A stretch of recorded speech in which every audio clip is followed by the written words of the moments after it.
Bonjour à tous. Alors, j'ai trois nouvelles qui se sont succédées en l'espace d'une semaine. Donc la dernière en date, encore une fois, le CDC confirme que c'est la vitamine E acétate qui est responsable des maladies pulmonaires. Ça a été prouvé par des études en fait. Donc, on a utilisé un système de surveillance de santé qui a été mis en place après les attentats de 2001 pour voir un peu ce qui se passe au niveau du pays. Donc le CDC a décidé, a découvert par exemple que ces maladies pulmonaires ont eu un pic assez important en juin 2019. Et voilà, la docteure Anne Chouchat, l'une des responsables du CDC, affirme que c'est la vitamine E acétate qui est responsable de la plupart des maladies qui se trouvent dans les cartouches illégales de cannabis. Après, elle lance toujours sa petite pique parce que le CDC, c'est vraiment des crapules. Ils ont caché l'origine du THC jusqu'au bout. On dirait en disant il y a peut-être d'autres produits chimiques qui sont à l'origine. Non, c'est juste la vitamine E acétate. Donc, ils ont trouvé des données supplémentaires qu'ils ont pu, qu'ils ont trouvé dans les poumons des gens qui avaient ces maladies. Ça, je savais pas. Moi, je pensais que ça avait commencé au Michigan, mais le Michigan a été le premier à bannir la vape. Mais c'est au Wisconsin qui a eu les premiers malades en juin. Les médecins du Wisconsin ont alerté rapidement le niveau fédéral et pour mettre la machine en branle en fait. Et ce qui est intéressant, c'est que les enquêteurs, dès le départ, c'est-à-dire dès juin, juillet, ils ont compris que les cartouches de THC qui contenaient la vitamine E acétate provenaient de la rue, provenaient du marché illégal en fait. Donc, et là, cette étude essaie de trouver le timing en fait sur l'épidémie pour voir vraiment si c'est ces substances-là. C'est-à-dire que ils ont le pic, mais ils savent pas où ça a commencé. Le Wisconsin, c'est le pic de l'épidémie. Donc ils ont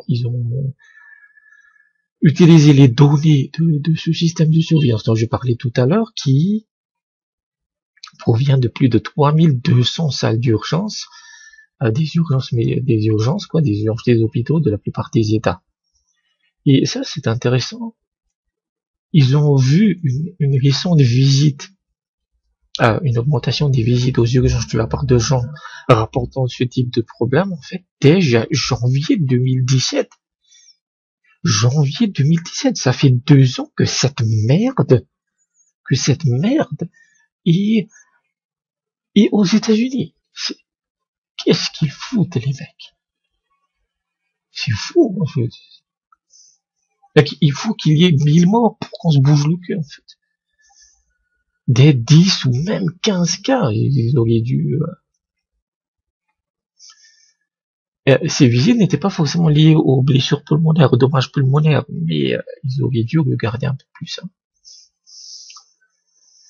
Les urgences, voilà, intoxication du THC, mais également intoxication de la nicotine, qui peut arriver si tu fais le con avec ton die, mais ça vient de la nicotine achetée au marché noir, quoi.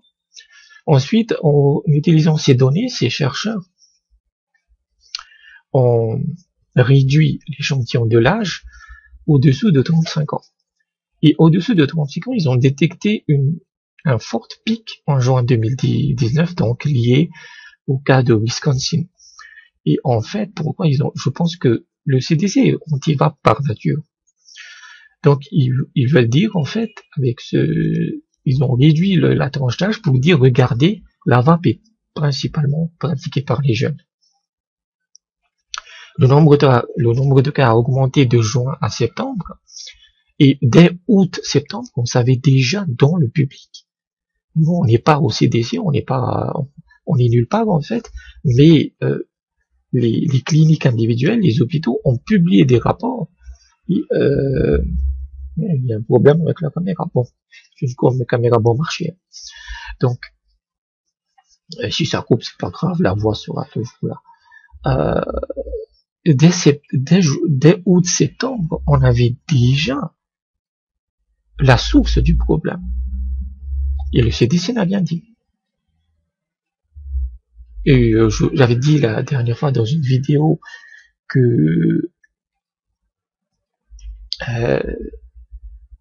ceux qui étaient anti-va pendant l'élection de Trump, ils avaient également l'information. Ils n'ont rien dit.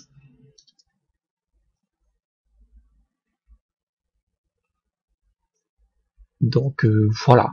Et après cette énième étude, il n'y a plus besoin de confirmer en fait. On sait que ça vient de la vitamine E acétate, et c'était une stupidité de légaliser cette saloperie de cannabis sans aucune législation. Donc la FDA, le vendredi, donc c'était hier, 19 ou non 20 décembre, c'est le 20 décembre 2019 que la FDA a décidé d'agir contre les vendeurs en ligne de cartouches de THC, qu'ils ont appelé Opération Vapor Lock. Bon, voilà. Putain, les baltringues, quoi. Et ils sont fiers, hein, ils sont fiers d'avoir détruit la vape, quoi. À aucun moment, aucun liquide aux États-Unis de nicotine n'a été impliqué dans les maladies. Aucun liquide au niveau mondial a été impliqué dans cette putain de maladie, mais c'est nous qui trinquons. Donc voilà. Ça, bon, on savait déjà. Deuxième étude, ça a été publié dans Respiratory Research, ça a été publié le 18 décembre. Et donc, ça c'est les réactions des experts, ça c'est vraiment un site qu'il faut garder à l'esprit. Science Media Centre, qui est un site financé par le gouvernement britannique, et il y a beaucoup d'études médicales, voilà, que c'est vraiment lié au monde médical, et vous avez des experts qui donnent leur avis très rapidement sur les études qui sortent. C'est lié à la vape, mais c'est pas tout. La vape, c'est très rare. Mais si vous voulez avoir un avis d'expert très rapidement, en sachant que c'est pas les meilleurs experts, mais au moins vous avez une bonne idée. Et comme les Britanniques sont pro-vape, bah, ça évite de dire, de lire des conneries. Ouais.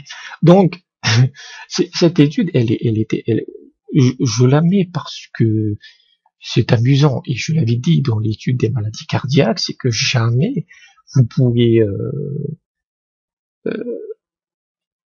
supprimer tous les biais de manière efficace. Donc ils ont dit, voilà, des gens ont vapé des liquides.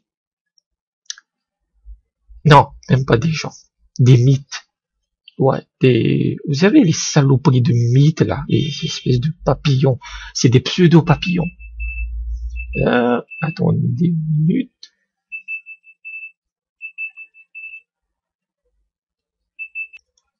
Donc, petite interruption à cause des moustiques quotidiens. Donc, qu'est-ce que je disais? Ouais. Donc, ils ont utilisé de la vapeur des liquides. Hein. Ils ont vaporisé des liquides sur des mythes, des saloperies de papillons, là, une famille des papillons, et sur des cellules humaines. Et ils ont montré que l'exposition augmente l'infection bactérienne.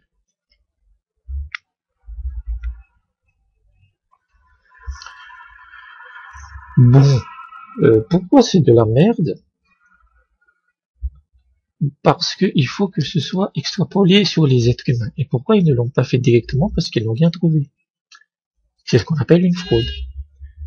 Et c'est-à-dire que ces fils de pute, ils ont dû tester les différents paramètres. En fait, ils ne trouvaient rien, donc ils ont réduit le protocole pour avoir ce qu'ils voulaient, en fait.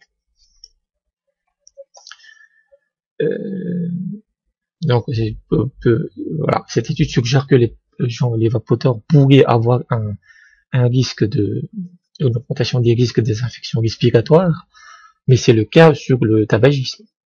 Même si tu as basculé dans la vape, tes poumons ils vont pas se guérir par magie. Hein.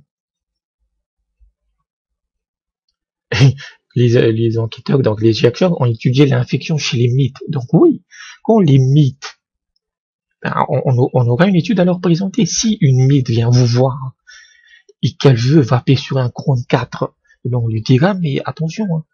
Ouais, ça peut te donner des infections respiratoires. Quoi. Faudra faire attention. J'ai vu une étude, c'est la même merde, qu'ils avaient vaporisé du liquide sur des poissons zèbres. Sur des poissons zèbres, en fait. Bon. Voilà, la vape n'est pas sans risque, mais elle est toujours moins risquée que la clope.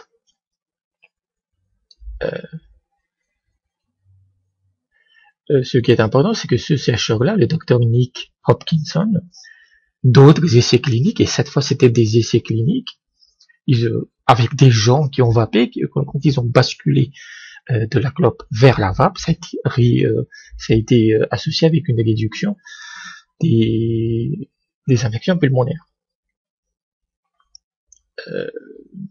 Some evidence for exist and in point in the opposite direction. Et voilà. C'est-à-dire que l'effet que tu vois chez les mythes et les cellules humaines, ça peut être avoir un effet totalement opposé chez les humains, parce que je sais pas si c'est lequel des substances.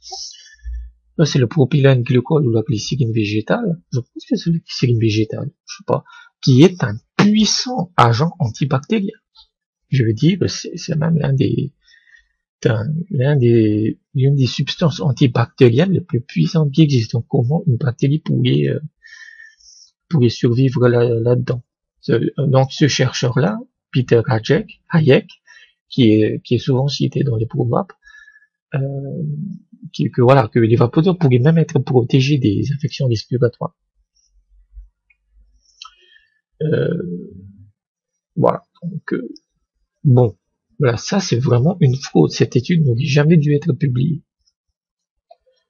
De toute façon, c'est un journal prédateur. Et enfin, la dernière, le salopard parmi les sambomars, l'abomination sur pattes, c'est Gaspard Glantz.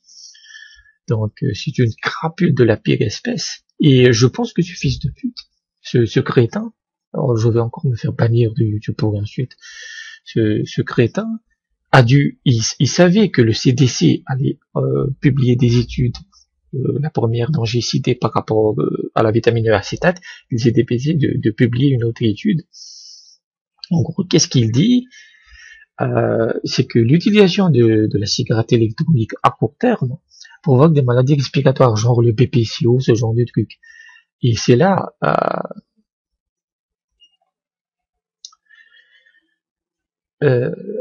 où le problème, c'est que, comme je le dis, 98% des vapoteurs sont des anciens fumeurs. Donc les maladies respiratoires, elles sont déjà là.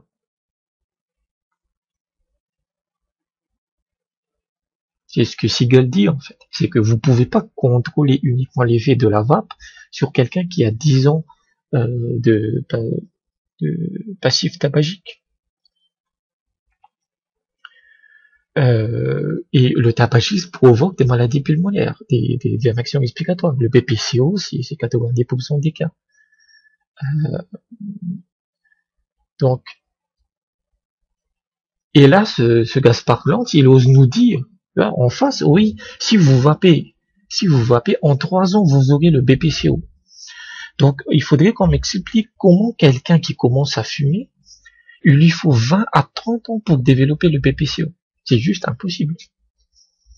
S'il faut 30 ans au tabagisme, qui est un poison par nature, avec toutes les substances, etc., il lui faut 30 ans pour détruire les poumons afin de développer le BPCO. Comment la vape, qui est 95% moins dangereuse, peut développer le BPCO en 3 ans? Faudrait qu'on m'explique, en fait. Donc, voilà, la seule façon en fait d'avoir un effet, c'est que tu trouves des personnes qui n'ont jamais fumé. Et ça va être bonbon, quoi. Peut-être qu'il y en a, mais c'est très très rare. Et on ne peut pas faire un essai clinique avec ça. C'est pour ça que les études sur la vape, c'est très très compliqué à faire. Parce que en fait, si tu demandes à 100 personnes, ok, on va vous faire vaper de la nicotine, alors qu'ils n'ont jamais fumé de leur vie, ben c'est interdit. C'est illégal en fait, c'est interdit par l'éthique. Tu peux pas rendre accro à la nicotine des gens qui n'ont jamais fumé, parce qu'ils seront accro à la nicotine après. Donc c'est pour ça que ce type d'essai clinique est très très difficile. En fait. Il y a d'autres études qui ont montré qu'il y a une amélioration des fonctions respiratoires dès qu'ils commencent à vaper. Donc voilà. Quelques bonnes études sont entourées par un sac d'excréments de mauvaises études et il y en a marre. Quoi. Il y en a marre. Aujourd'hui, on sait, je veux dire que c'est la vitamine E acétate, il n'y a aucun lien entre des liquides avec nicotine et la moindre maladie, quoi. Il n'y a aucun lien. Mais ça continue. Donc voilà ce que je voulais dire pour cette fin d'année. Peut-être que je ferai d'autres vidéos, on verra. Mais c'est désastreux. Il y a vraiment un anti-vape qui ne vient pas de Big Tobacco ou de Big Pharma. Il y a des liens indirects, mais des crapules comme Gaspard Glantz sont vraiment des anti-vape littéralement religieux. Puisque c'est la mentalité religieuse aux États-Unis qui influence leur mentalité médicale. Il faut que le fumeur crève comme une merde pour donner l'exemple aux autres de ne pas fumer. Donc voilà ce que je voulais dire. Merci et à bientôt.